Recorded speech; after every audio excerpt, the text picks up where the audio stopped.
تو جب ہم گناہوں میں پڑتے ہیں تو یہ ہمارا رزق ڈپرائیو ہوتا ہے، ٹائم سے برکت اٹھ جاتی ہے، ٹینشنیں بڑھ جاتی ہیں، ٹھیک ہے، ٹائم مینجمنٹ ویک ہو جاتی ہے۔ نمبر 2، آپ دیکھیں نا گناہوں میں وقت کتنا ضائع ہوتا ہے۔ اللہ معاف کرے، اگر ایک گناہ عادت بن چکی ہے، 4 گھنٹے 3 گھنٹے لوگ اس میں پڑے رہتے ہیں، ٹھیک ہے، اور وہ ضائع ہو رہا ہے وقت۔ سوچیں کتنا وقت ہم جوانی کا ضائع کر دیتے ہیں، ٹھیک ہے، ان چیزوں میں، اللہ معاف کرے۔ تو اس سے نکلنا ہے، اپنے آپ کو موٹیویٹ کرنا ہے۔ پھر آپ دیکھیں سوشل ویلتھ، ہمارے ساتھ لوگ ہی ایسے آ جائیں جو ہمیں کھانے کو تیار، اور بس ان کی نظر ہماری دولت پہ ہو، تو پھر یہ کون سا رزق ہے؟ اس کا مطلب ڈپرائیو ہو رہا ہے اور گناہوں کی وجہ سے۔ پھر آپ دیکھیں ایموشنل ویلتھ، ذہنی سکون ہے، ہر وقت ٹینشن ہے، ہر وقت سٹریس ہے، ہر وقت پریشانی ہے، ہر وقت منہ پہ شکایت ہے، تو اس کا مطلب گناہوں کے اثرات آ تو رہے ہیں۔ تو اس لیے گناہوں کے اثرات رزق کی تنگی سے آتے ہیں، ٹھیک ہے۔ رزق کبھی اللہ بڑھا کے دیتا ہے، کبھی گھٹا کے دیتا ہے، اوور آل رزق تو لکھا ہوا ہے، لیکن یہ اللہ کی ڈسٹریبیوشن ہے۔ اللہ اپنے بندوں کو چیک کرنے کے لیے کبھی زیادہ دے دیتا ہے اس کوانٹٹی میں سے، کبھی کم کر دیتا ہے، جب وہ دوبارہ استغفار کرتے ہیں پھر بڑھا دیتا ہے، ٹھیک ہے۔ یہ اللہ بادشاہ ہے، اللہ جیسے چاہے کر سکتا ہے۔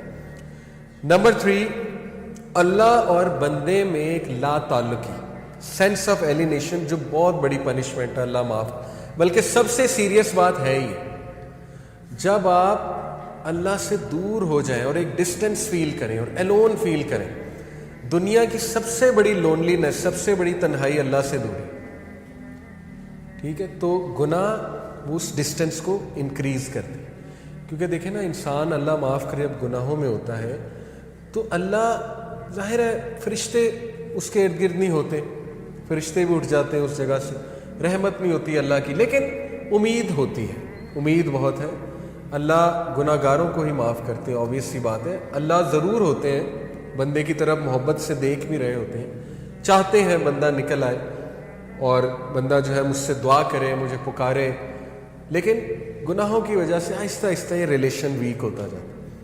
ویکنس یہاں تک آ جاتی ہے کہ ایک بندہ نا مایوس ہو جاتا ہے، کہتا ہے یار کیا اللہ سے مدد مانگوں، میں تو بہت ہی ایکسٹرا کر چکا ہوں کام، اسراف کر چکا ہوں گناہوں کے، اب کیا میں نے اللہ سے بات کرنی، ٹھیک ہے۔ تو پھر بندہ گیو اپ کر دیتا ہے، گیو اپ کر کے وہ مزید گناہوں کی طرف چلا جاتا ہے۔ اس لیے اس ڈسٹینس کو کم کرنے کے لیے استغفار، گناہوں سے توبہ کرنا، گناہوں کو چھوڑنا، تاکہ آپ اللہ کے قریب آ جائیں اور اس ریلیشن کو انجوائے کریں۔ خالق کے ساتھ جو ریلیشن ہے نا، وہ سب سے خوبصورت، سب سے ہیلدی ریلیشن، سب سے بیوٹیفل ریلیشن ہے، اور انسان خوش ہو جاتا ہے خالق کے ساتھ ریلیشن سٹرونگ کر کے، ٹھیک ہے۔ یہ چوتھی چیز، things become difficult for him so that he does not turn his attention towards any matter but he finds the way blocked or he finds it difficult۔ کام مشکل ہونا شروع ہو جاتے ہیں گناہوں کی وجہ سے۔ میں نے جیسے کہا رزق میں تنگی آ جاتی، اس طرح کاموں میں بھی مشکلات آنا شروع ہو جاتی ہیں۔ اچھا خاصا کام کوئی تھا، ہونے لگا تھا، ایک دم مشکل بن گیا، رکاوٹ آ گئی، ٹھیک ہے۔ تو اس موقع پہ بندے کو استغفار بڑھانا چاہیے، اپنے گناہوں کی توبہ کرنی چاہیے اس موقع پہ، ٹھیک ہے، تاکہ وہ اٹکا ہوا کام جو اللہ کی رحمت سے وہ ٹھیک ہو جائے۔ ایک اسلاف تھے، سلف تھے، ان کا واقعہ ہے کہ وہ قرآن حافظ تھے، تو انہوں نے کرسچن عورت سے، ایک کرسچن عورت تھی، اس سے انہیں محبت ہو گئی، بہت خوبصورت عورت تھی، تو ظاہر خوبصورتی کی وجہ سے وہ اٹریکٹ ہوئے۔ اس کرسچن عورت نے ان کے سامنے شرط یہ رکھی کہ تم اسلام چھوڑ کر جو ہے نا وہ پھر تم مجھے پالو۔ تو وہ جو سلف تھے انہوں نے بات مان لی، اللہ معاف کرے، he left Islam for the sake of woman, اس سے امپریس ہو۔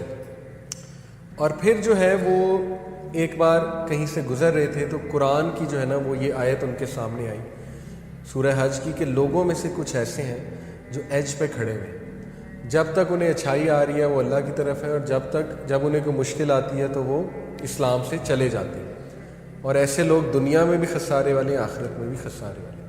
تو وہ اتنا روئے یہ آیت سن کے کہ اللہ نے مجھے میسج دے دیا، انہوں نے توبہ کی اور واپس آئے۔ تو میں آپ کو بتانے کا مقصد یہ کہ کئی اسلاف آپ کو نظر آئیں گے جو بعد میں محدث بنے، بڑے بڑے ٹیچرز بنے، دیندار لوگ بنے، بہت ڈارکنس میں تھے، بہت زیادہ۔ جیسے عبداللہ بن مسلم کا واقعہ، امام بخاری کے ٹیچر، شرابی تھے، شراب چھوٹتی ہی نہیں تھی، ٹھیک ہے، شراب کے نشے میں دھت تھے، ایک دن امام شابی الشابی آئے جو کہ اس دور کے بہت بڑے محدث تھے، گدھے پہ سوار تھے وہ، کیونکہ رسول اللہ کی سنت ہے، گدھے پہ رسول اللہ نے سفر کیا ہوا۔ انہوں نے بڑا مذاق اڑایا عبداللہ بن مسلم نے، شراب کے نشے میں دھت بے شرمی سے ان کے سامنے گئے، کہتے ہیں بھی کون ہو تم لوگ، تمہارے گرد جمع ہو رہے ہیں، کدھر سے آئے ہو؟ امام الشابی نے کہا جی میں محدث ہوں۔ انہوں نے کہا جی محدث کیا ہوتا ہے؟ امام الشابی نے کہا محدث ہوتا ہے جو حدیث سناتا ہے۔ تو انہوں نے بے شرمی سے کہا اچھا مجھے بھی سنا، دیکھتے ہیں مجھ پہ کتنی اثر کرتی ہے۔ شراب کے نشے میں دھت تھے تو انہوں نے حدیث سنائی کہ نبی اکرم صلی اللہ علیہ وسلم نے کہا جب تو شرم نہ کر تو جو چاہے کر۔ آپ دیکھیں کہ کتنے ذہین تھے کہ وہی موقع تھا، وہ بے شرمی سے آئے تھے۔ اللہ کے نبی نے کہا ٹھیک ہے، یہ اس طرح ہے جیسے ایک باپ بیٹے کو نہیں کہتا جا پھر جو کرنا ہے کر۔ تو دیکھیں وہ حدیث ایسا ان کے اوپر گری پہاڑ بن کے، انہوں نے کہا کہ میں اسی وقت بس توبہ کی، ارادہ کیا کہ اللہ میں اتنا بے شرم ہو گیا ہوں۔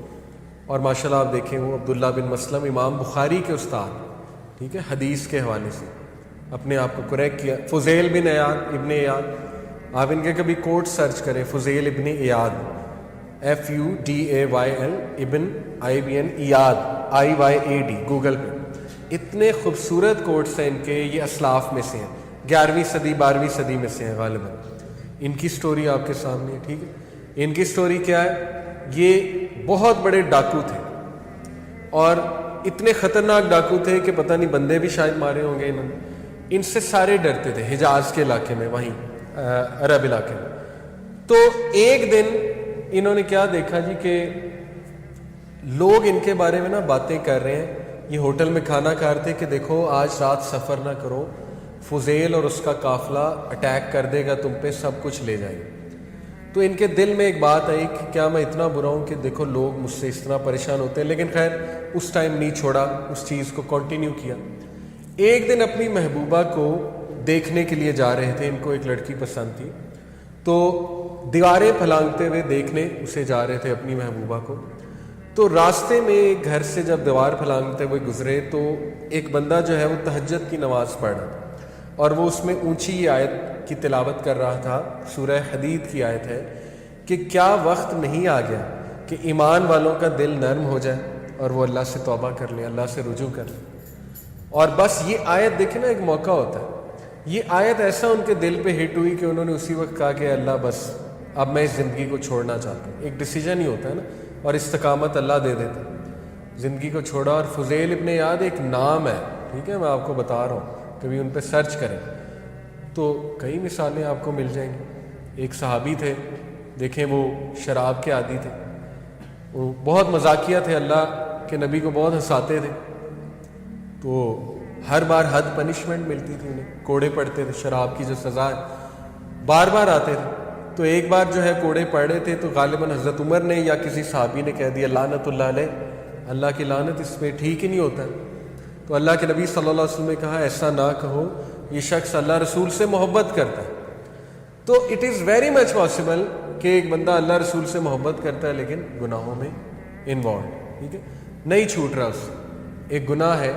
اور یہ حدیث سے بھی ثابت ہے، کچھ گناہ اللہ ٹرائی کرتا ہے انسان کو، وہ اس سے نہیں چھوٹ رہے ہوتے، لیکن اللہ چاہتا ہے کہ بندہ ایفرٹ زیادہ کرے، بندہ اس سے تعلق زیادہ قائم کرے، ٹھیک ہے۔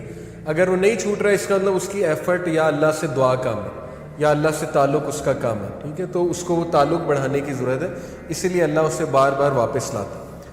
تو یہ میں نے آپ کو بتایا کہ چیزیں اس کے لیے ڈیفیکلٹ بن جاتی ہیں، جو گناہوں کی وجہ سے چیزیں ڈیفیکلٹ ہو جاتی ہیں۔